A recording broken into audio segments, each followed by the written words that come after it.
Et nous commençons donc comme tous les lundis avec les clés de l'IMO, le rendez-vous dédié à l'immobilier de Smart Patrimoine avec un focus aujourd'hui, une fois encore, sur les SCPI dans le contexte économique et financier actuel. Et pour en parler, nous avons le plaisir de recevoir sur le plateau de Smart Patrimoine Guillaume Arnaud, président du directoire de Sofidy. Bonjour Guillaume Arnaud. Bonjour Nicolas. Bienvenue sur le plateau de Smart Patrimoine. Alors j'évoquais en introduction le contexte économique et financier. C'est vrai qu'il n'aura échappé à personne les hausses de taux pratiquées par les banques en matière de crédit immobilier. Des hausses de taux qui sont elles-mêmes j'ai envie de dire, amenées par un contexte de financement global plus complexe avec des hausses de taux d'intérêt, des obligations d'État notamment qui augmentent, avec une BCE qui augmente elle-même ses taux. Ça pose un certain nombre de questions quand on revient sur l'investisseur particulier, sur l'environnement économique en matière d'investissement immobilier et donc en matière de SCPI. Avant de rentrer sur la façon dont on peut aborder cet investissement, qu'est-ce qu'on peut dire aux investisseurs sur l'environnement économique actuel? Est-ce qu'il est si angoissant que ça pour l'investissement en SCPI? Alors, oui, effectivement, quand les taux montent, on voit bien que il devient plus compliqué de financer ces acquisitions immobilières. Et donc, c'est le cas pour les particuliers, mais évidemment, c'est aussi le cas pour les professionnels. Alors, pour en venir un petit peu à ce qui se passe depuis 6 mois, en fait. La hausse des taux, la BCE ne fait pas ça juste parce que ça lui fait plaisir. Bien sûr, oui, c'est une nécessité. Voilà, c'est pour juguler l'inflation et pour essayer de ralentir un petit peu l'économie qui s'était emballée à la sortie de la crise Covid, avec en plus la crise énergétique qui vient se rajouter au-dessus et qui donc en plus a importé aussi une cote-part d'inflation qui fait qu'il y a une inflation aujourd'hui importante. Et donc, qui dit inflation importante dit hausse des taux pour essayer de ralentir l'économie, pour faire baisser cette inflation. C'est le mandat de la BCE. Donc en fait, il y a deux sujets. Il y a le sujet de l'inflation et le sujet des taux d'intérêt. Et donc je pense qu'il faut d'abord regarder quel est l'impact de l'inflation sur son patrimoine, plutôt le patrimoine immobilier, et puis après regarder l'impact de la hausse des taux. D'accord. Donc si je commence par l'inflation, on s'aperçoit que finalement, le monde immobilier, en tout cas ce qu'achètent les SCPI, sont principalement de l'immobilier tertiaire, que ce soit du commerce ou des bureaux. Finalement, c'est pas si mal l'inflation pour un certain type d'immobilier que je vais vous décrire. Les SCPI, ça achète des bureaux, des commerces. Et l'idée, c'est de récupérer des loyers et après les frais de gestion, de reverser ces loyers. Bien sûr. Il faut savoir que la quasi-totalité de ces loyers sont indexés avec des indices qui ont des noms un petit peu spécifiques. Il y a l'ILC pour le commerce et l'ILAT pour les activités tertiaires. Et donc, les loyers sont indexés à des proxys, je dirais, pour faire simple, de l'inflation. D'accord, donc ça suit plus ou moins l'inflation, exactement. C'est ça? Donc la bonne nouvelle, c'est que quand vous achetez une obligation à taux fixe 2% à 10 ans, tous les ans, vous avez 2%. Quand vous achetez une part de SCPI, eh bien, les loyers sont indexés et donc petit à petit, les loyers vont monter. Et donc normalement, vous pourriez vous attendre à une hausse relativement corrélée à l'inflation du rendement de votre SCPI. Tant que le locataire peut payer un loyer du coup plus élevé mois après mois. Exactement. Alors, tant qu'il est sous bail, il va le faire. Ouais. Sinon, c'est un bris de contrat.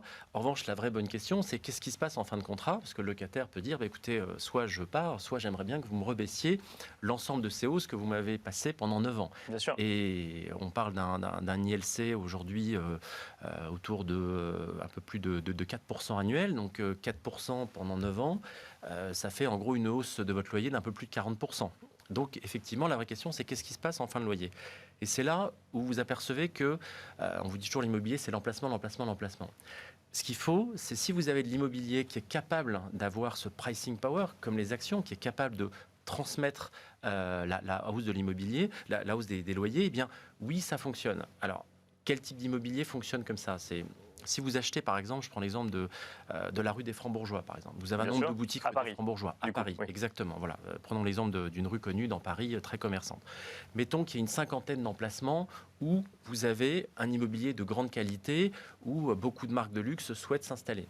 Eh bien, les marques de luxe, comme vous le savez, elles ont cette capacité à transmettre l'inflation, puisque quand vous voulez acheter un sac à main d'une grande marque, eh bien, quelle que soit la matière première, si elle augmente, eh bien, le prix du sac augmentera et vous l'achèterez au bon prix. Donc ça veut dire quoi? Ça veut dire qu'il faut louer à des entreprises qui vendent cher, c'est ça? Ou en tout cas qui ont des marges élevées? Exactement. Alors, il y a à la fois, il faut louer à des entreprises qui ont cette capacité de transmettre l'inflation. Donc qui ont elles-mêmes des clients qui peuvent acheter plus cher? Exactement, qui ont des marges élevées. Et donc, c'est souvent un immobilier qui est bien placé. D'où l'importance d'avoir des emplacements où, eh bien, effectivement, une grande marque peut vous dire j'en veux 3 dans cette rue, eh bien, elle paiera le prix qu'il faut pour les avoir, ces boutiques. D'accord. Donc, c'est ça qui est important. Et donc, c'est pour ça que l'immobilier, parce que vous avez un nombre fini de boutiques dans certaines rues, eh bien, peuvent transmettre cette inflation. Donc, c'est pour ça que cette classe d'actifs, alors on n'est pas totalement immune à cette inflation, mais c'est plutôt un endroit où vous allez pouvoir un peu profiter de cette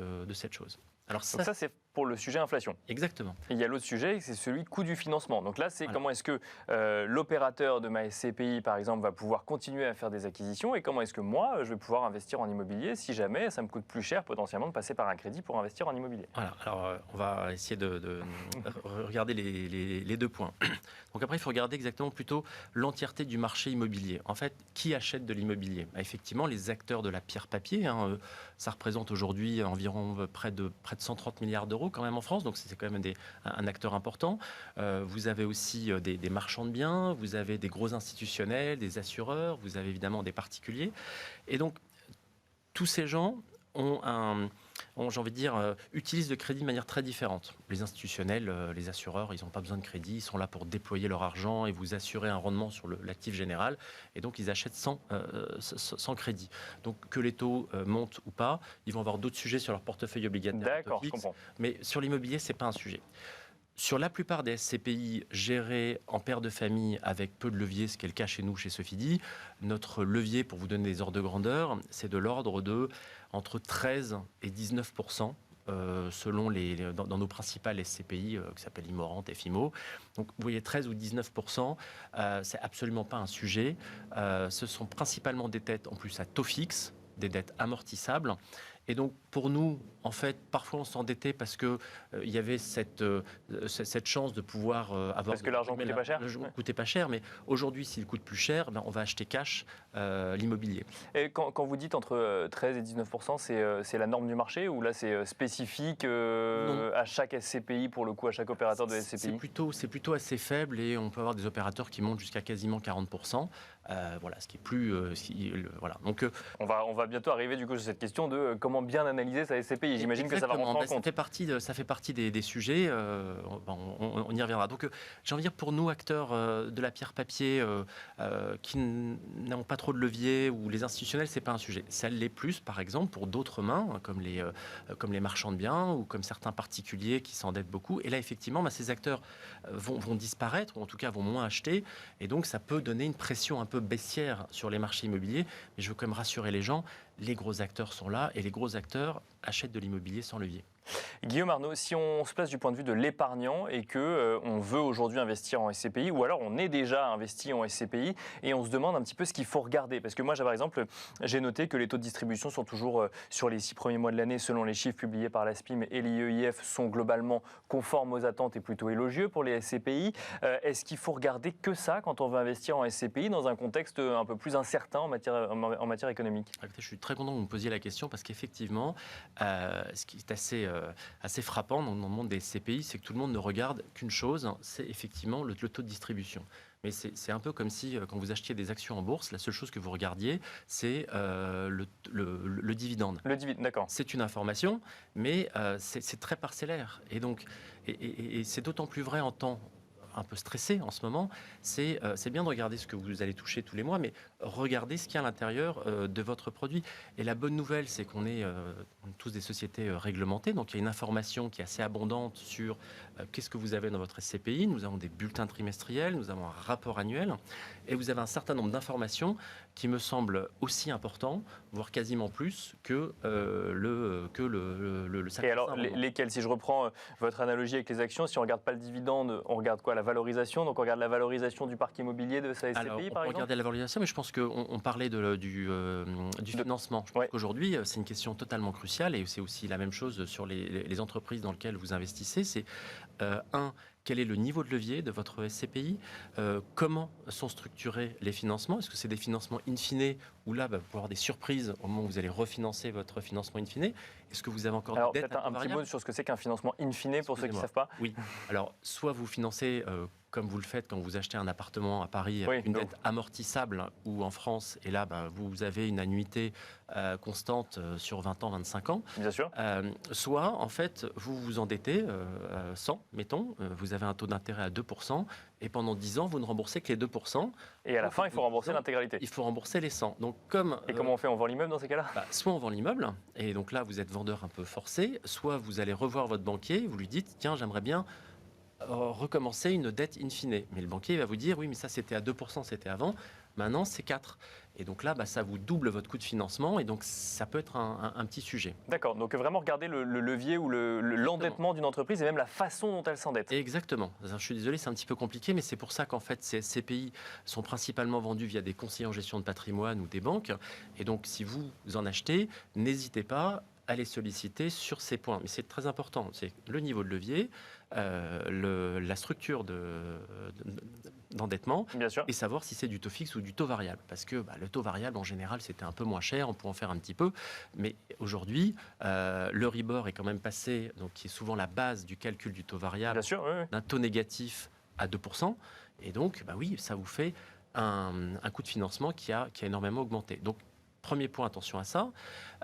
Et puis, attention aussi à la liquidité. N'oublions pas que la pierre papier, ça reste de l'immobilier. Et l'immobilier, ça ne s'achète pas et ça ne se vend pas comme ça, comme des actions en bourse. Donc, d'où l'importance d'avoir des actifs très dispersés, donc d'avoir une granularité dans les actifs. Je prends un exemple, notre Immorente, la plus grosse SCPI chez Sofidy, a plus de 2000 actifs. Voilà. Et alors, c'est quoi j'ai envie de dire un montant d'actifs minimum pour être sûr d'avoir une diversification suffisante pour un épargnant particulier? Écoutez, mettons, je prends un ordre de grandeur, si vous avez 200 actifs à peu près répartis, ça veut dire qu'un actif représente 0,5% de votre SCPI. Bon, là, il y en a 2000.